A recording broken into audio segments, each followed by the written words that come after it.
네, 해마다 돌아오는 성탄절 맞을 때마다 똑같은 말씀, 똑같은 본문 가지고 하는 그 뭐 변화가 있겠느냐 하는데, 저는 여러분들에게 부탁합니다. 2018년 성탄 시즌에 하나님께서 내게 주시는 은혜가 분명히 있을 겁니다. 여러분에게 주시는 은혜가 있을 겁니다. 그 은혜를 붙잡으시고 또 새해를 힘차게 나가시는 여러분 되시기를 바랍니다. 매년 성탄절을 주신 이유가 있을 것입니다. 이 성탄절은 하늘과 땅을 관통하는 놀라운 사건입니다, 사실은요.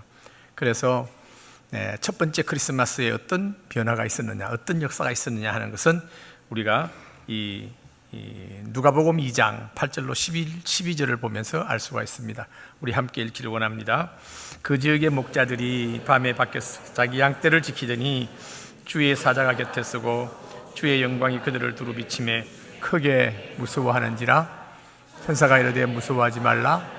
보라, 내가 온 백성에게 미칠 좋은 기쁨의 소식을 너희에게 전하노라. 오늘 다윗의 동네에 너희를 위하여 구주가 나섰으니 곧 그리스도 주시니라. 너희가 강보에 쌓여 그 위에 누워 있는 아기를 보리니 이것이 너희에게 표적이라 하더니. 하나님께서 때가 참에, 어떤 때입니까? 메시아를, 구세주를 보내겠다고 하는 그 때가 찬 겁니다. 이것은 구약 선지자를 통해서 끊임없이 계시하신 것입니다. 보내겠다고, 이렇게 보내겠다고, 처녀를 통해서 보내겠다고 하신 때가 참에 하나님께서 그 때를 유대 땅 베들레헴에 양을 치는 목동들에게 보여주신 거예요. 제일 먼저 그 소식을 전한 거예요. 그러니까 그 목동들 쪽에서는 보면 너무 놀라운 거예요.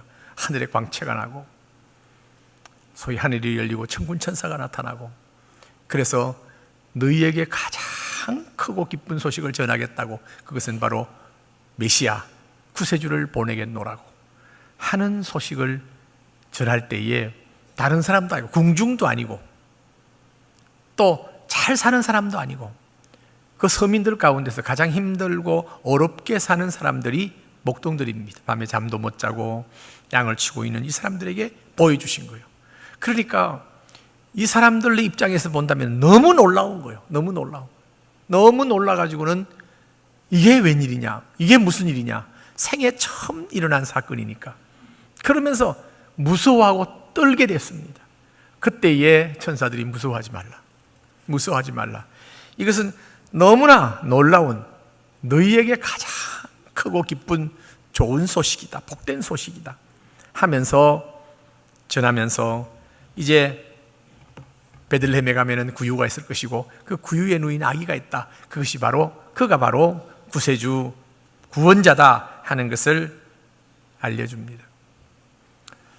이 본문을 읽으면서 저는 오늘 말씀을 듣는 여러분들 가운데서 어떤 상황이든지 힘들고 어렵게 산다고 한다면 이것이 경제적인 문제가 아닐 수도 있습니다. 마음에 힘들 수도 있습니다.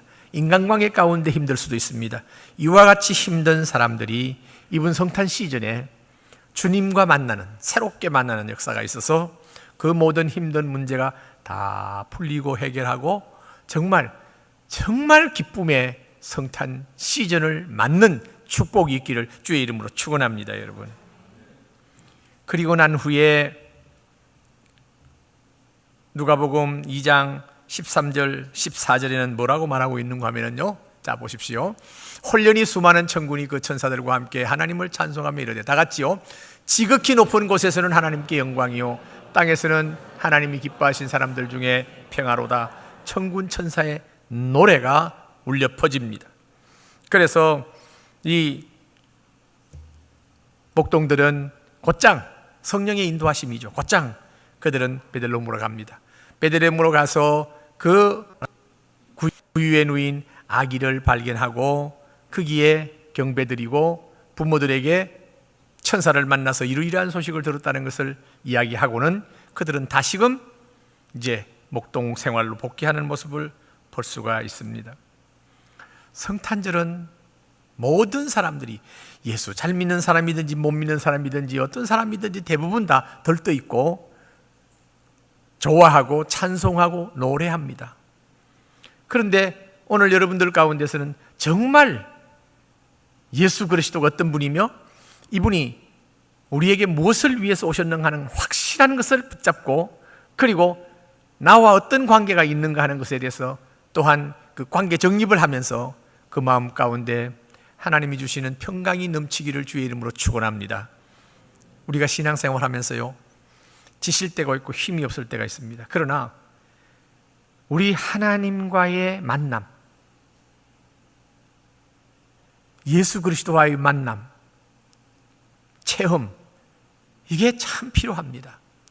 그렇게 될 때에 힘이 나요. 아, 내가 저 추상적으로 그저 하나님을 그저 믿고 살았지만 바로 내 안에 계시고 나와 함께 하시고 그분이 나에게 이런 위로를 주시고 이런 용기를 주시고 이런 은혜를 주시는구나 하는 것을 맛본다는 것은 신앙생활에 활력을 갖게 돼요. 활력을. 그래서 여러분, 새로운 활력을 받아서 2019년을 여러분들이 정말 멋지게 출발하는 역사가 있기를 주의 이름으로 축원합니다, 여러분. 그래서 여기서 우리가 분명히 알아야 될 것이 있습니다.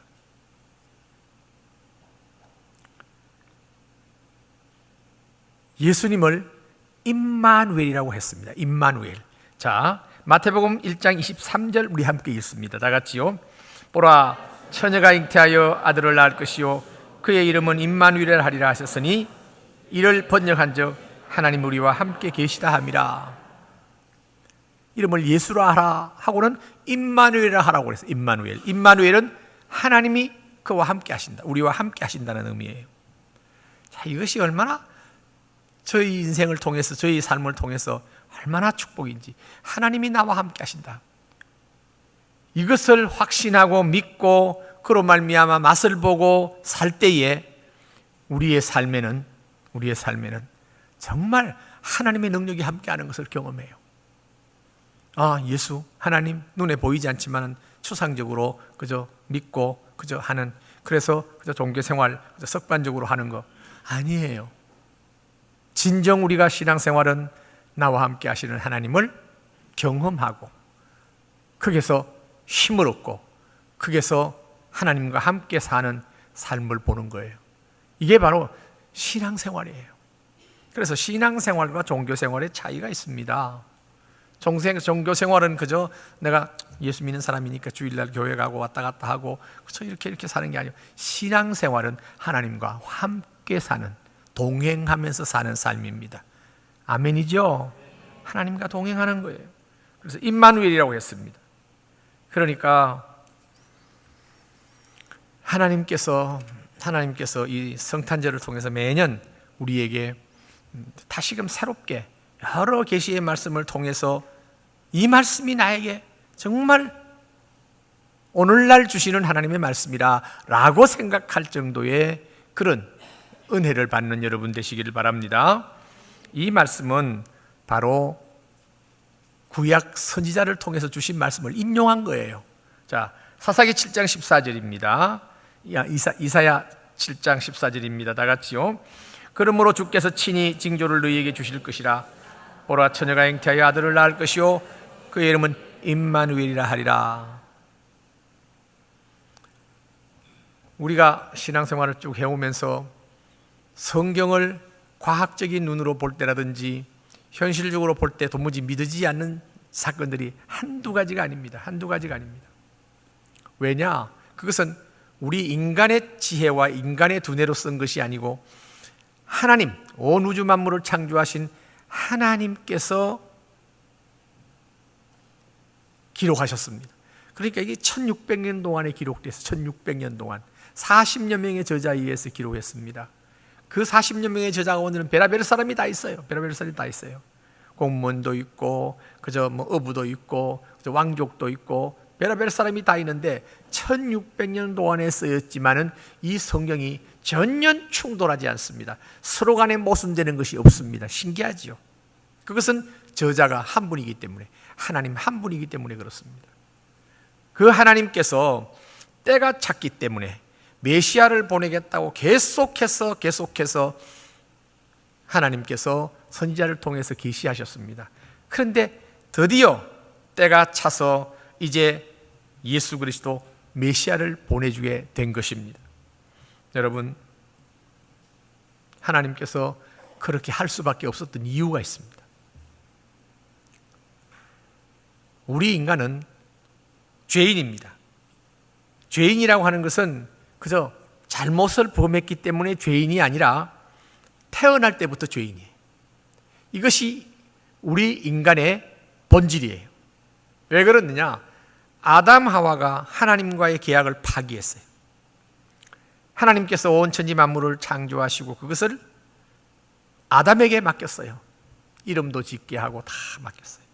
그런데 그 아담이 그 이름도 지으면서 그걸 에덴 동산에서부터 이제 그 만물을 다스리게 했고 생육하고 번성하고 땅에 충만하게 하는 그 모든 것을 하나님의 계획대로 순종해야 되는데 딱 하나님이 경고하셨어요. 만물을 내가 다스리되 너는 누가 다스리느냐? 아담은 누가 다스려야 하느냐? 이 아담은 하나님이 다스림을 받아야 가장 행복한 거예요. 하나님이 형상으로 만들었고, 그런데 그렇게 하겠다고 약속을 했습니다. 그러면서 그 약속의 징표가 선악과예요. 그 선악과를 만들어서 이것은 먹으면 안 돼. 이것은 너와 나의 약속의 징표야. 그래서 선악과는 사실은요, 저주의 과일이 아니라 축복의 과일이에요. 그거 손을 대지 않고 그가 살았다고 한다면은 그는 영원토록 정말 하나님께 영광을 돌리면서 그 후손도 다 복을 받는데, 어둠의 세력인 마귀 사탄이 뱀으로 나타나가지고 꼬아서 소위 하나님의 약속을 파기했어요. 선악과를 따먹었어요. 그래서 그가 낳는 모든 자손들은 태어날 때부터 죄인이에요. 그러니까 참 인생의 운명이 바로 그렇게 된 겁니다. 죄로 말미암아 모든 자손들이 죄인으로 태어났죠. 어떻게 그 아기가 이제 태어나서 천사 같은 아기가 죄인이라니요? 도저히 이해가 안 되죠. 그런데 가만히 보세요. 아기도 보면은요, 그 아기한테 악이 있다는 것을 우리가 발견해요. 좀 배가 고프고 뭐 하면요, 엄마의 젖을 물어 뜯어요. 그게 뭐예요? 그게 천사예요? 아니잖아요. 자기 욕심이 있고, 그 다음에 시기가 있고, 어릴 때부터 있어요. 아하, 바로 그렇구나. 죄인으로 태어났구나. 그래서 성경이 말합니다. 로마서 3장 10절과 23절은 분명히 말하고 있습니다. 기록된 바 의인은 없나니 하나도 없으며, 23절 다 같이요, 모든 사람이 죄를 범하였으며 하나님의 영광에 이르지 못하더니. 그래서 인간이 죄를 지었기 때문에 죄가 아니라 죄인으로 태어났기 때문에 죄를 짓는 거예요. 이것이 인생의 운명이에요. 근데 이 운명에서 벗어날 방법이 없어요. 벗어날 방법이 없어요. 그러니까 구약시대는 화목제물이라고 해서 그 죄값을 치르기 위해서 동물을, 양을, 소를, 염소를 가져와서 죽이고 내 죄값으로 이게 죽는다 하고는 제사장한테 피를 바치고 그렇게 제물을 드리는 것이 구약시대의 제사였어요. 예배였어요. 그런데 참 제가 구약시대에 태어나지 않은 게 얼마나 감사한지 몰라요. 구약시대에 태어났다면요, 뭐 짐승이 타는 냄새, 뭐 기름 비린내, 온갖 기 다 나고 정말 기가 막힌 거예요, 구약시대의 그 성전은. 그런데 우리는 깨끗하게 할 수 있었던 것은 그 모든 짐승의 피를 쏟아서 죽고 그로 말미암아 죄사함 받게 했던 구약시대의 그 모든 것이 예수님 한 분으로, 예수님이 어린 양이 되셔서 십자가에서 피 흘려 죽으시고 3일 만에 부활하신 그 사건이 받아들이기만 하면, 믿기만 하면 우리 모든 죄가 사해지는데, 원죄로부터 시작해서 모든 죄를 사해 주시는 하나님하고의 새로운 언약이 생긴 거예요. 그래서 새 언약이라고 그래요. 새 언약. 그런데 우리 인간의 죄를 대신 짊어질 사람이 죄인이 돼야 되느냐? 아니요, 죄인은 안 돼요. 죄인이 자기 죄도 감당을 못하는데 어떻게 남의 죄까지 감당을 해요? 그러니까 죄 없는 어린 양이 필요했던 거예요. 죄 없는 하나님의 아들인 하나님이신 분이 이 땅 위에 처녀의 몸으로 올 수밖에 없었던 거예요. 그래서 인간의 혈통을 통해서 태어난 것이 아니라 하나님의 성령을 통해서 태어나서 그래서 우리의 화목제물이 되신 거예요. 로마서 3장 25절 한번 같이 읽겠습니다. 이 예수를 하나님이 그의 피로서 믿음으로 말미암아 화목제물로 세우셨으니 이는 하나님께서 길이 참으시는 중에 전에 지은 죄를 관과하심으로 자기의 의로심을 나타내려 하심이니. 화목제물, 짐승을 폐하고 오직 한 분 하나님의 아들이 어린 양이 되셔서 이 땅에 오셔서 화목제물이 되신 거예요. 그래서 히브리서 9장 22절 보면 이렇게 말합니다. 율법을 따라 그의 모든 물건이 피로서 정결케 되나니 피 흘림이 없은즉 사함이 없느니라. 그러니까 대신 죽어야 돼요. 죄의 삭은 사망이라고 그랬어요. 우리 인간의 죄값을 지고 예수님 하나님이신 분이 죽으신 거예요. 이 놀라운 사건을 위해서 성탄절이 만들어진 거예요. 그래서 참 과학을 공부하고 현대 이어를 공부하고 현대 이 문화 가운데서 참 성경을 이해하기가 상당히 힘들 거예요. 어떻게 처녀가 아기를 낳으며 어떻게 물로 포도주를 만들며 보리떡 5개 물고기 2마리로 5,000명을 먹이며 그리고 폭풍을 잔잔케 하고 죽은 자를 살리며 어떻게 그럴 수 있느냐? 어떻게 이것이 이해할 수 있느냐?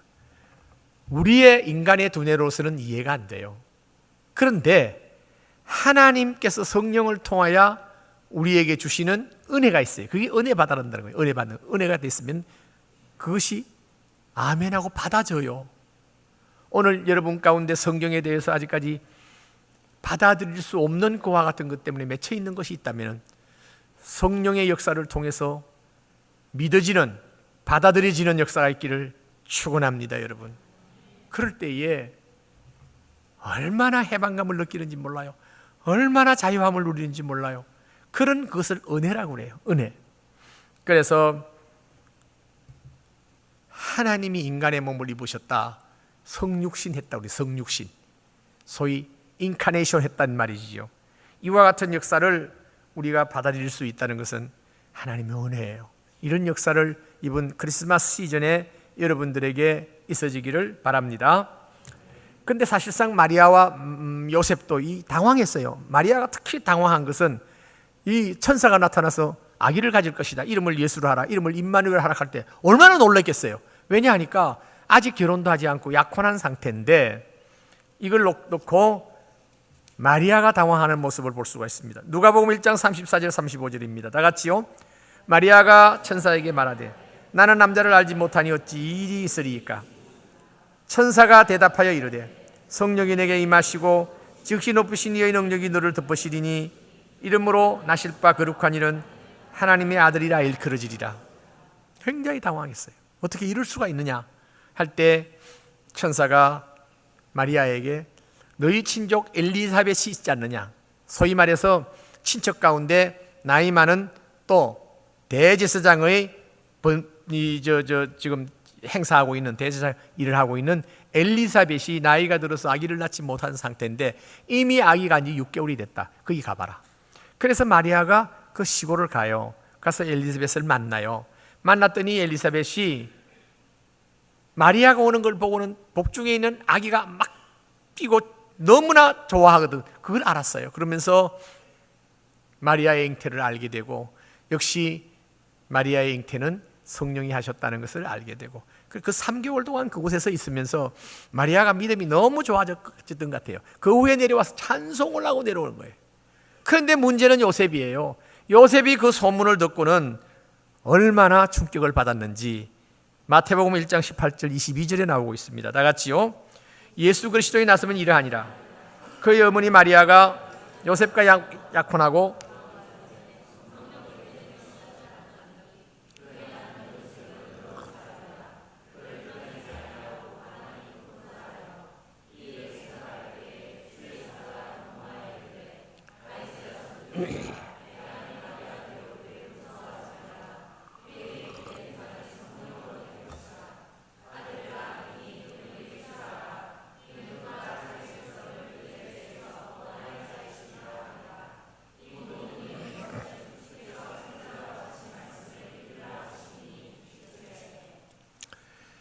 참 마리아와 요셉은 경건한 젊은이였어요.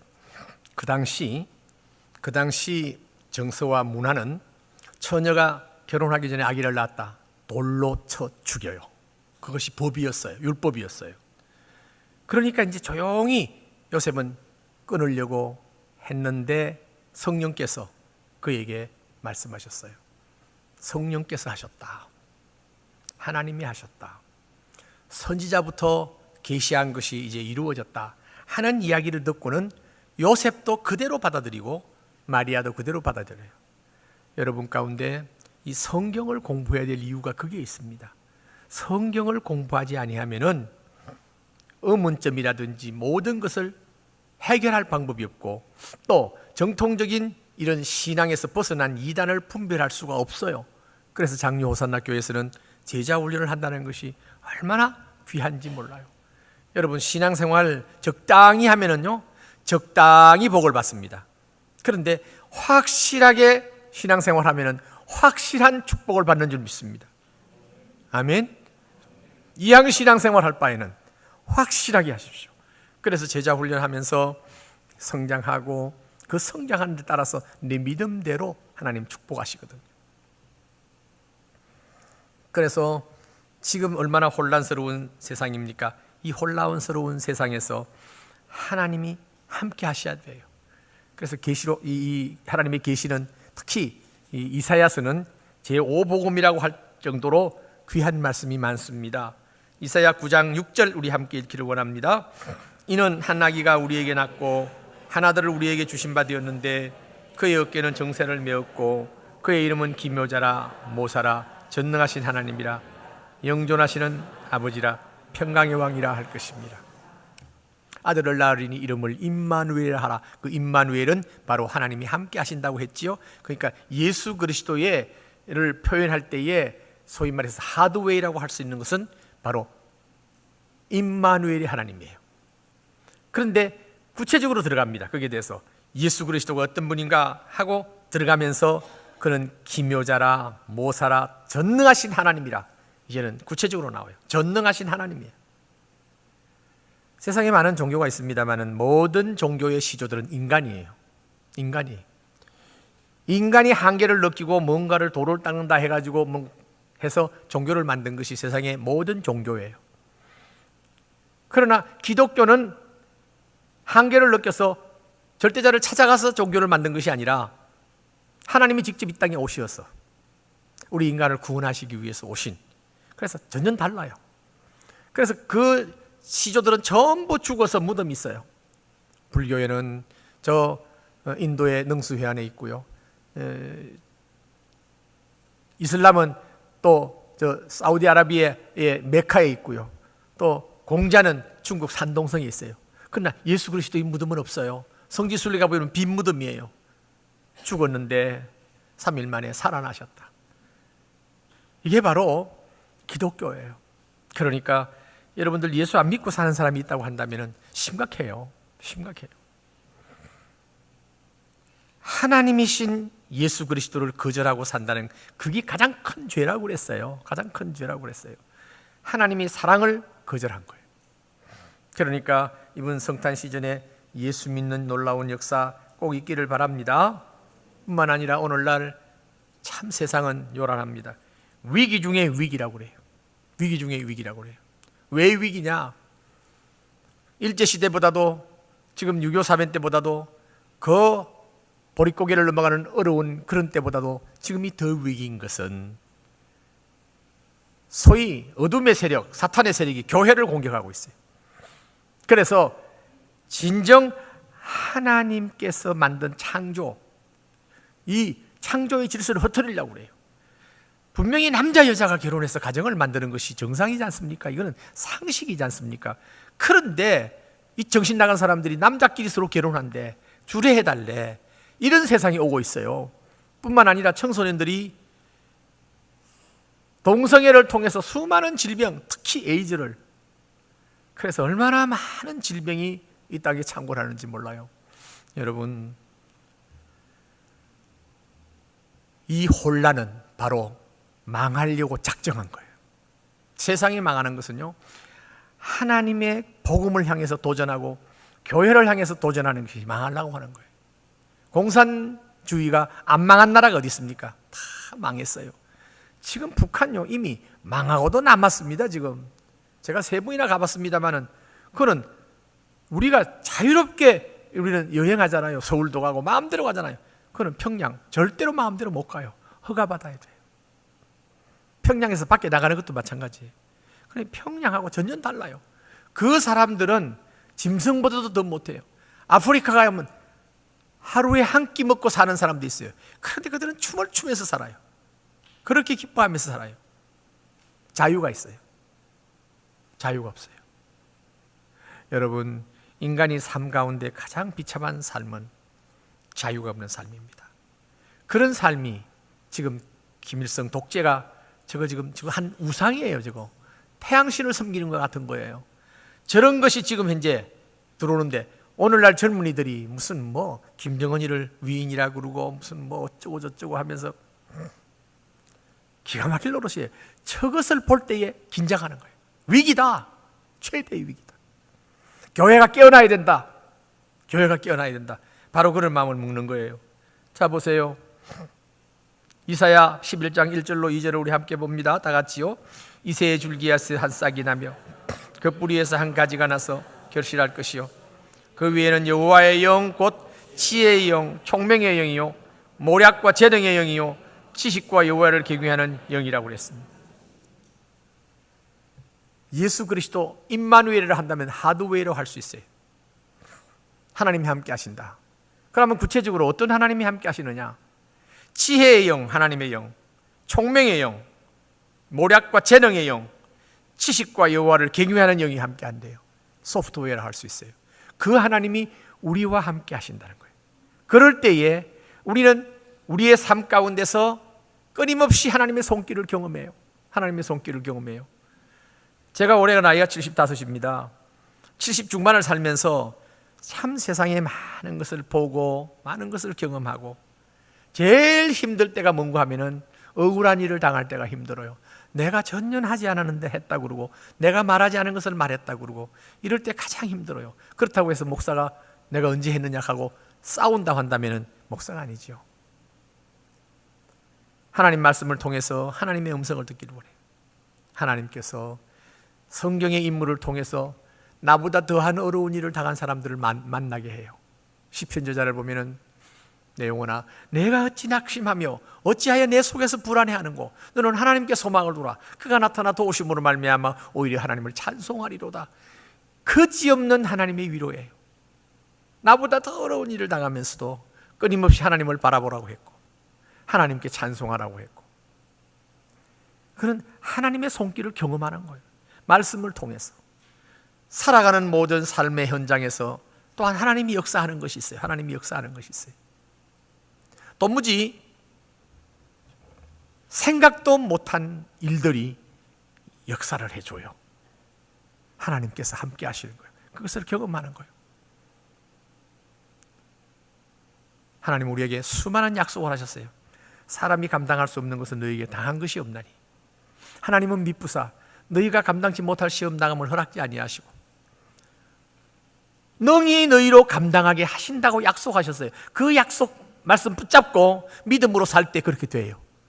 여러분, 하나님의 약속의 말씀을 붙잡고 여러분들이 믿음으로 살면은 그 믿는 대로 될 줄 믿습니다. 여러분 자녀들 공부하라고만 몰아붙이지 마세요. 신앙생활 제대로 하라고 여러분들이 한다면은 하나님께서 지혜의 영을 주십니다. 능력의 영을 주십니다. 지식의 영을 주십니다. 그 영을 통해서, 그 지혜를 통해서, 그 명철을 통해서 이 땅 위에 살아나갈 때 하나님께서 주시는 놀라운 은혜가 넘칠 줄 믿습니다.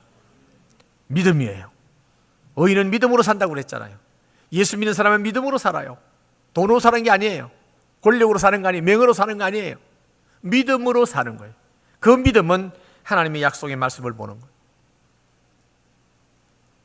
그래서 임마누엘의 하나님, 하나님과 함께 하시는 것은 교회에서만 아니고 가정, 내 삶의 현장, 어디서든지 하나님은 나와 함께 하신다고 하는 믿음을 가지고 늘 하나님과 모든 걸 상의해요. 어떤 문제가 있으면 그거 전부 하나님께 상의해요. 그래서 아무것도 염려하지 말고, 사람하고 상의할 거 없어요. 아무것도 염려하지 말고 오직 기도와 간구로 너희 구할 것을 감사함으로 하나님께 아뢰라. 그리하면 모든 지각에 뛰어난 하나님의 평강이 너와 함께 하시리라고 약속하셨어요. 여러분, 주님을 만나서 주님의 손길을 경험하는 크리스마스 시즌이 되고 앞으로 남은 2019년이 되기를 주의 이름으로 축원합니다, 여러분. 그래서 성경은 말했어요. 요한복음 5장 24절입니다. 자, 다 같이요. 내가 진실로 진실로 너희에게 이르노니 내 말을 듣고 나 보내신 이를 믿는 자는 영생을 얻었고 심판에 이르지 아니하나니 사망에서 생명으로 옮겼느니라. 신비해요. 하나님의 말씀은 참 신비해요. 예수 그리스도를 믿고 영접하는 자에게 하나님께서 하나님의 자녀가 되는 권세를 주신다고 그랬잖아요.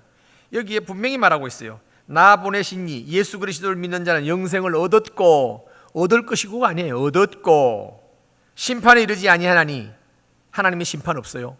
너 죄인이니까 너는 사망이다, 아니에요. 예수 그리스도를 믿음으로 말미암아 모든 심판은 면제되는 거예요. 그리고는 우리는 하나님을 아버지라 부르면서 세상에 살면서 모든 것을 상의해요. 모든 것을 상의해요.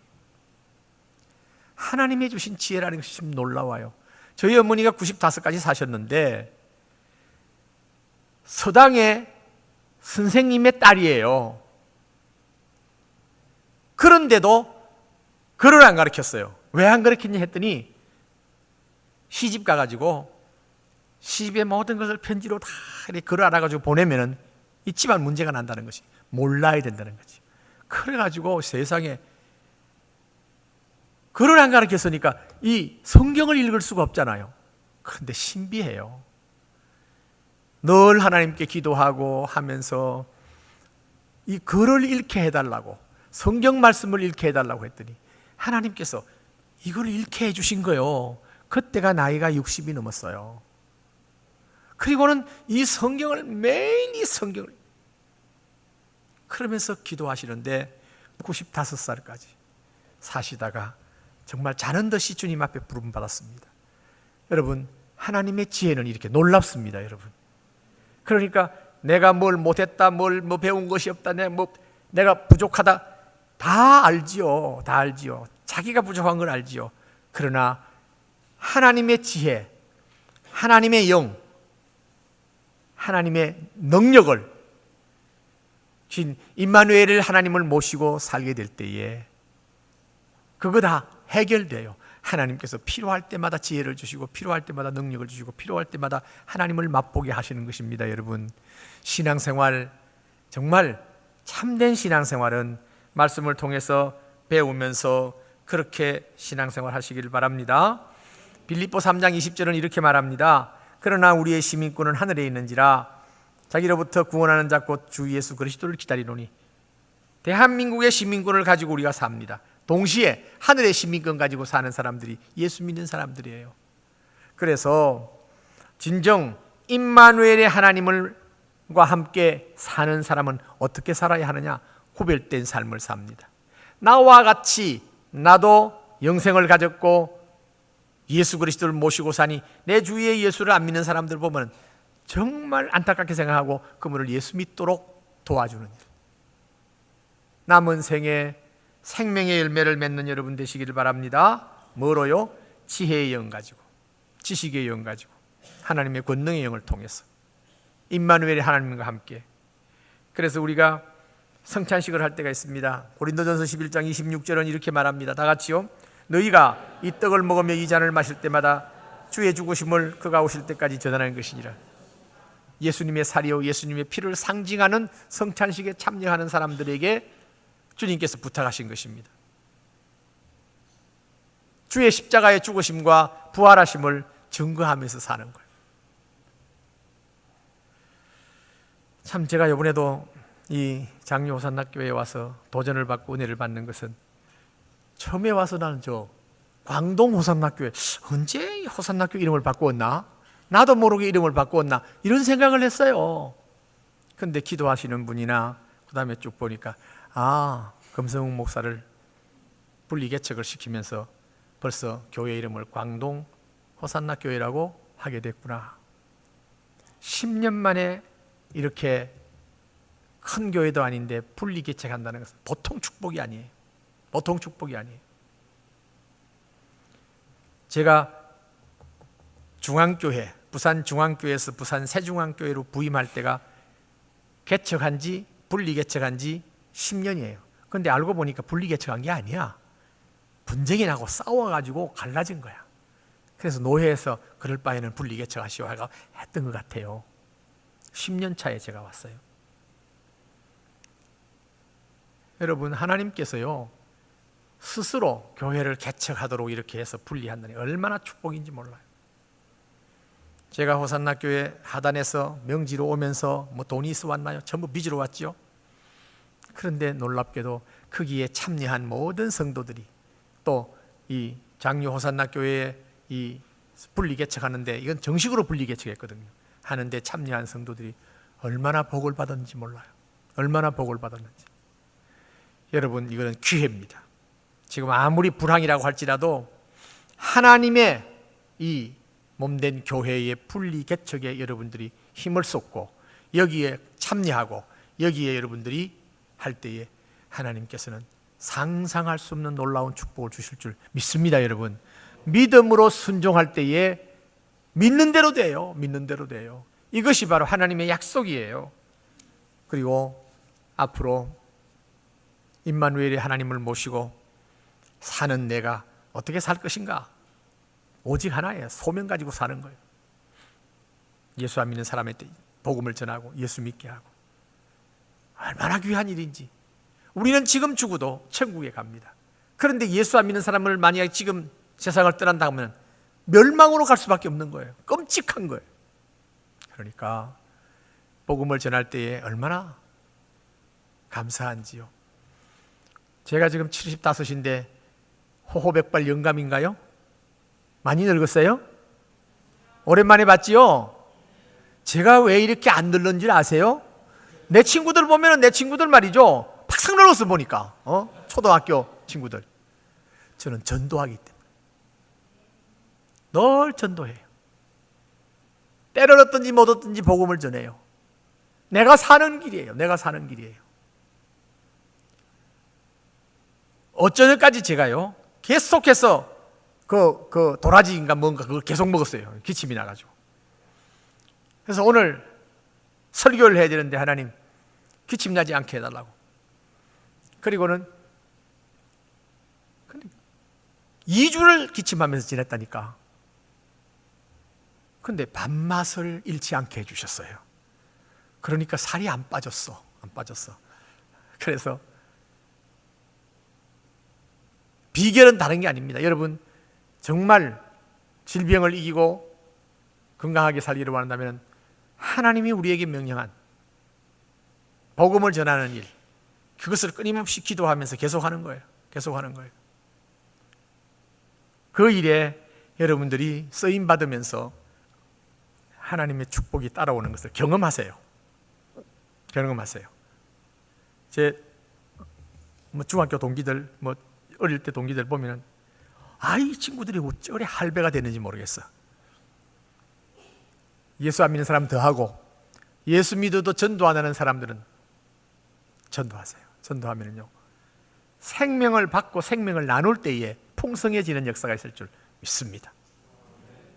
2019년도 여러분들 많은 생명의 열매를 맺고 또 하나님 앞에 헌신함으로 그것이 큰 축복으로 돌아와서 하나님께 영광 돌리는 해가 되기를 주의 이름으로 축원합니다.